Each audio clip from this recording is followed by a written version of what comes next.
I'm Kean Maclelland. I played guitar and sang lead vocals in Splittree and did most of the songwriting for the group.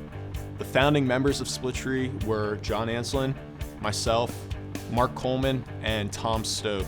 And I had known these guys growing up through elementary school and middle school, and we were all really close friends. And the thing I think really drew us together was our interest in music. So Splittree really began as a creative outlet for all of us. We all ended up taking music lessons from the same music school in my town. I took guitar lessons, Mark took guitar lessons, Tom played bass, and John took drum lessons there. So we were all taking lessons and learning our instruments at the same time, and it seemed like a logical next step so that we could play music and jam with friends. So all throughout middle school and early into high school, we had a little garage band group where we would try to play some songs, covered some, write our own, and it really just adapted and grew into something much bigger than I think we ever expected. So Splittree's story and the impact on us really came from our hometown in Cranford, New Jersey. There was not much of a music scene in Cranford, and we kind of saw this void as something that we as a group of guys trying to play in a band could really fill. And so Splittree, along with some of the other local bands that were in the genre and our friends at the time, we really tried to bring the music scene up together, and we all worked together to really challenge each other to become better musicians, become a better band, and really, in my opinion, established what is still an active music scene in our county and our town today. So the name Splittree was actually a name that we settled on maybe after 4 or 5 band names that we had rotated through. They kind of were our titles as we were growing as musicians. And here's a story. So John and I, we were actually walking during Hurricane Irene, no, it would have been Sandy in 2012, and probably shouldn't have, but we were walking and John heard a crack. And I was like, hey man, that's a split tree. I'm like, that sounds cool altogether, Splittree. And I was like, because we were looking for a new band name at the time, and I was like, do you want that to be the name? Like, people would be like, yo, I just got tickets to a Splittree concert, and you know, it just kind of stuck. And we did our first demo right after that, and that was just the name that we put on it. So. That's a classic band story right there. It's an interesting story. It's unique. Younger musicians, as a newly formed group with limited music experience, the early years of Splittree really faced a lot of challenges and criticisms. We were not spectacular musicians when we started out. We had learning curves and challenges while writing and performing the music. And I think one of those challenges was us being so young. The early years of the band, we were 13, 14 years old, still learning how to work as a group, write music together. And we played some really bad shows, and we learned from that, but it's still stuck in people's minds that we were just some middle school, early high school garage band with not much clout to them. And it really set us back a couple of years. But we wanted to put our best foot forward in the future, and we pushed on. A turning point that I think for Splittree coming out of those challenges and those hardships of not having any clout and not really being respected as musicians led us to a studio in our town, a recording studio in 2012. It was Track 3 Recording Studios, and we had met the engineer there. His name was Ken Banuski, and he recorded our first 4-song demo. And we released it, and it wasn't really that great. But from that, I had the opportunity and actually began working as a studio engineer. When Splittree was deciding what songs would go on our eventual first album, we really had about 1.5 years to 2 years of writing before that. We wanted this to be a project that brought us back onto the scene and reignited people's passion about our band and interest in our group. So I think our comeback onto the scene and our re-entrance into the world as a band really came from our first album, Mind Tricks. This was an album that we methodically planned for weeks, months, and years on end. We wanted every song to be perfect. We wanted every song to fit a style, and we wanted to look at things artistically. We looked down to the track listing, the order of the songs, the key of the songs, to make sure that everything sounded like it should. We spent over 200 hours of recording alone in Track 3 sound studios and in my home studio in Cranford. Flipping back and forth between the studios was really beneficial, and being able to engineer and produce the album myself and with the other guys was something that was really unique, because everything that you hear on that album, it's us. It's not industry professionals. These are 16 and 17-year-old high school kids that wanted to make a kick-ass record.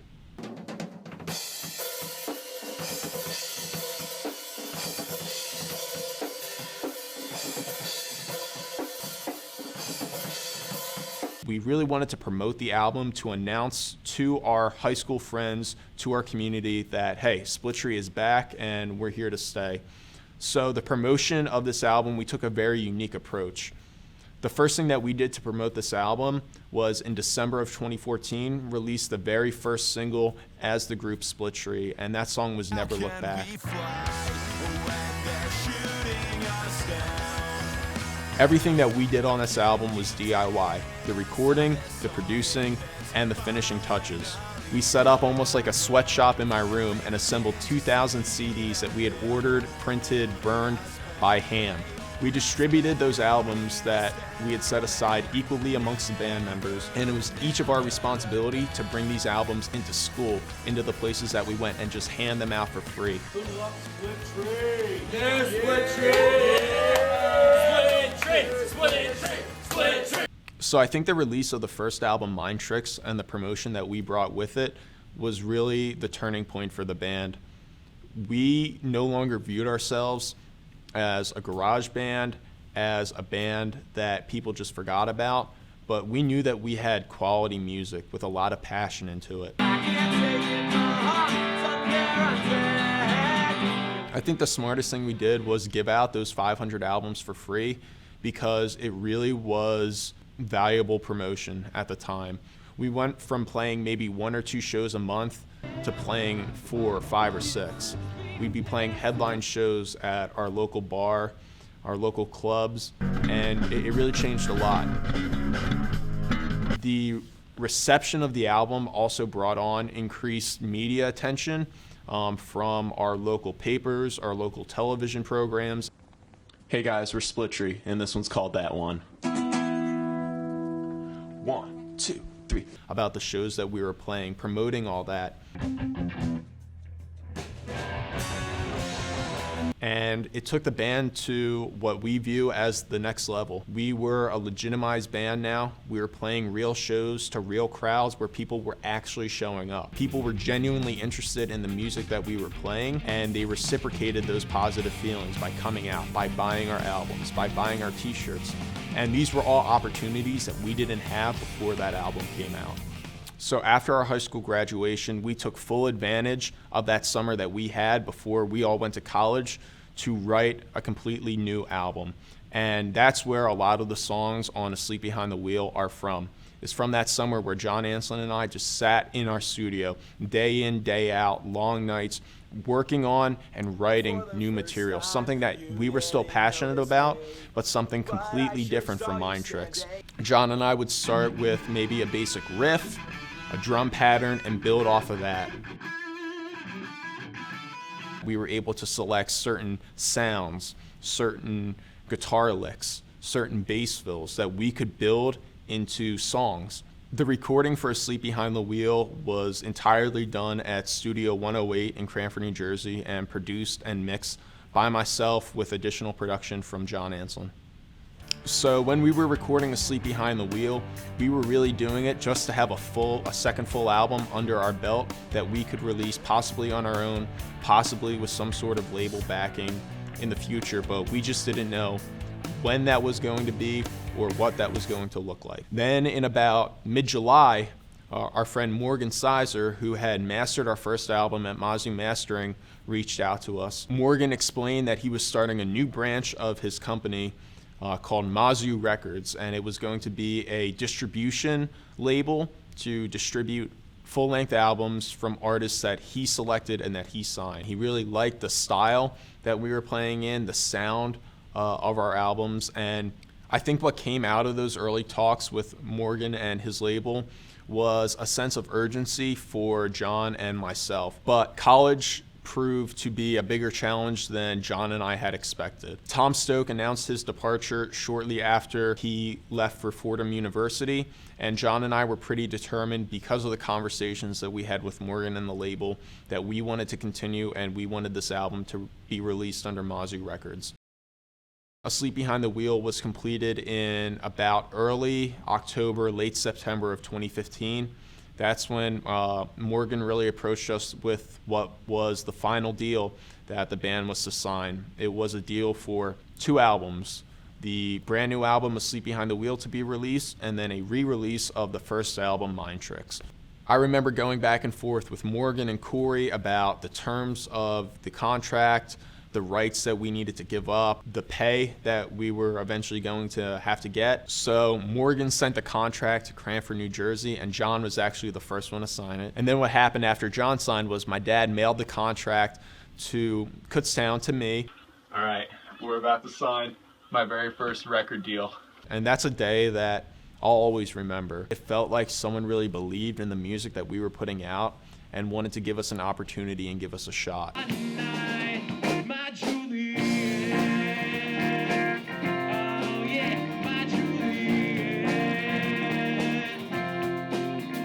So after we signed the contract, the next step was for the band and for Morgan to agree on the first single that was to be released from the album.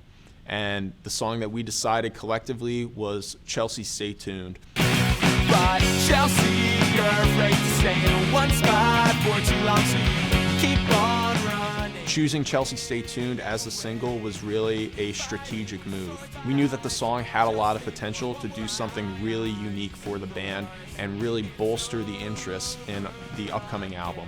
Part of the promotion for Chelsea, Stay Tuned and for the album Asleep Behind the Wheel was to really get on the college circuit. And a few weeks later, on November 3rd, 2015, Chelsea, Stay Tuned is released as the first Splittree single from the second album and our first release on Mazoo Records. The song reached number 56 on the iTunes chart for new rock music on the week that it was released, and it was our first and only song to ever chart on iTunes or any sort of chart. So when Asleep Behind the Wheel came out on November 17th, 2015, the album performed very well for our standards. The original goal of the album, like I said, was to continue the success that we thought that we had from Mind Tricks. And not only did we meet that, but I think we exceeded that. Playing live shows is how musical artists make all their money. There's no money in streaming, there's no money in purchasing songs. That just doesn't exist anymore.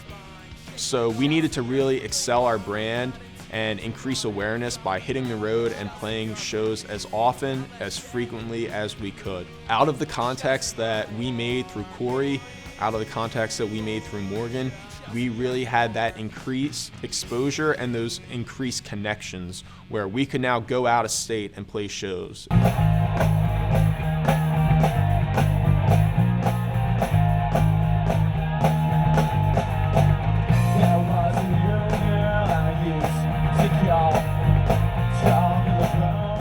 We took this opportunity very seriously and we wanted to be as professional as we could. We all invested in new gear and we really invested in the idea of Splittree as a whole. When we signed this deal, all along we knew that this was not going to be a long-term thing. We knew our time as a group, we knew our time in a band was finite, but we wanted to capitalize upon that opportunity. We wrote music for ourselves. I look back and listen to these songs now and they're kind of like an audio diary. I think of the stories that we were telling and living when that song was written.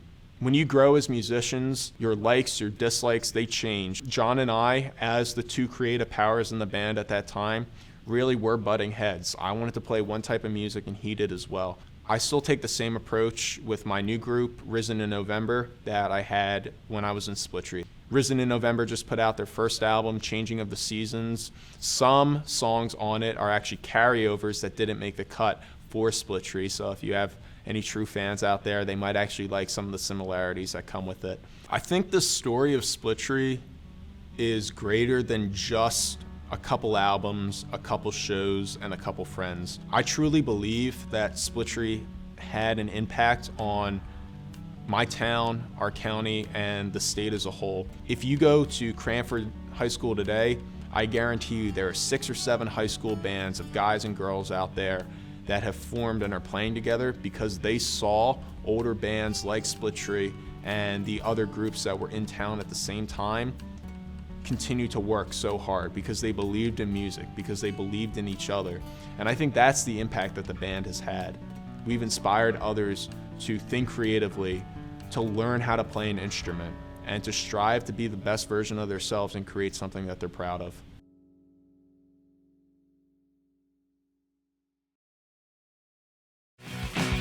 Chelsea.